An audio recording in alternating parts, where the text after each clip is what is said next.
Hi everyone, welcome back to Java 1 for All. In this video, we are going to talk about one of the ugliest scenarios when having synchronism and threads, the famous deadlock. That is a joke. For example, if you are doing an interview and someone asks you, the interviewer, could you explain what deadlock is? And you reply, yeah, you hire me and I will explain. So this is a classic example about how deadlock works. If we had to be a little bit more technical, of course, he will probably send you home if you say that to him, so please don't. I will give you a nice example. Imagine that we have two threads. Let's continue with our references. We have Natsu, and we have another one. Let's call this one Lucy. So these are threads. Threads, they work with objects. So we have here object A and object B.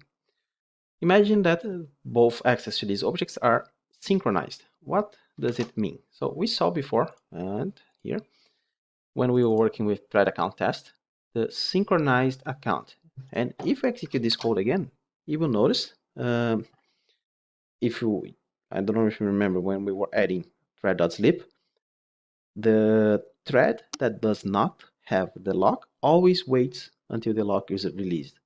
So basically, if you have two threads, T1 and T2, accessing this same object that is synchronized, if T1 gets the lock and T2 reaches this piece of code, T2 will wait until the T1 releases the lock. So this happens for all the threads. If you have like 300 threads here and one gets the lock, 299 threads will keep waiting until that lock is released. And after that lock is released, one of them will get, and the other 299 will keep waiting. So basically, sorry, 298, because one probably is dead if you are not in a loop. So basically what's happening is that the threads, they will keep in a waiting state until that lock is released from that object. So going back to our example, now thread Natsu has a lock for A, but then we have Lucy with lock at B.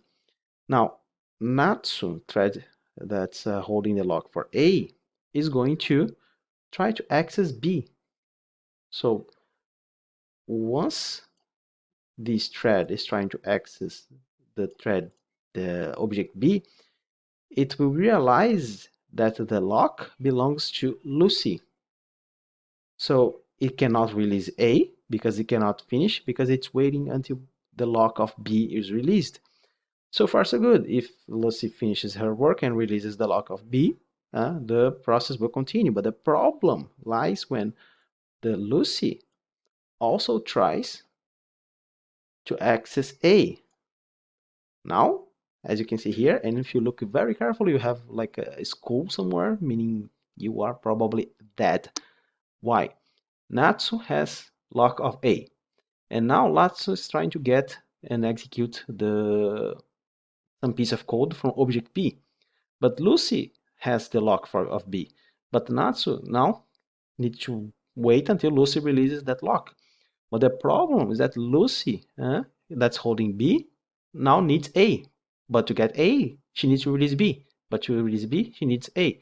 So as you can see, there is no end. And this is one of the ugliest things, especially if you are deploying something at cloud that usually charges you per processing time. Then yeah, you can imagine something that will keep running forever.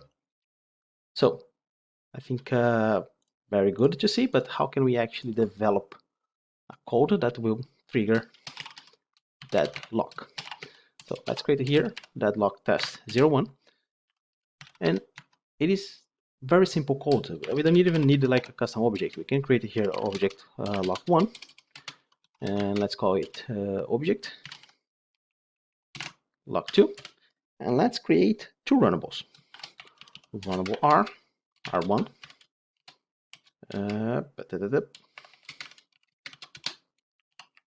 and then I will synchronize on lock1. So let's imagine that this is thread 1. So south thread 1, and this thread 1 is holding lock 1, and thread 2 is now waiting lock 2. Why is waiting lock 2? Because right here we are going to have synchronized the second object. And now we have here thread, oh sorry, this is thread 1, still thread 1, not thread 2. So thread 1 now holding lock 2. Cool. Just copy this entire, select, and then Control D as delta, and then let's invert the order. Now this one is synchronizing lock 2 first and then lock 1, and now this is thread 2, but now it's holding the lock of 2 and waiting for lock 1, and here is holding lock 1. Let's create a new thread, R1 start, and then R2 dot start. So Control Shift F10, and we have our deadlock. So as you can see, the program will keep running forever because thread 1 is holding a lock of 1 and waiting for lock 2, but thread 2 is holding the lock of 2 and waiting for lock 1. So no one will release the lock and no one will ever release because they are waiting on each other. So this is the what we call deadlock. Literally the only way for you to fix this is stop the program and search where it's happening.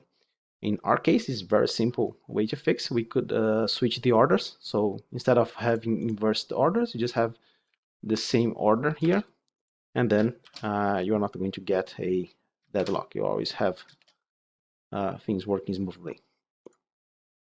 So I will go back. This is something that you have to be very careful when you are working, because these kind of problems, they can cost you a lot of money depending on where you are deploying your code. Cool, this is everything I wanted to tell you. I hope you enjoyed. Let's continue with more thread topics in the next video. Bye.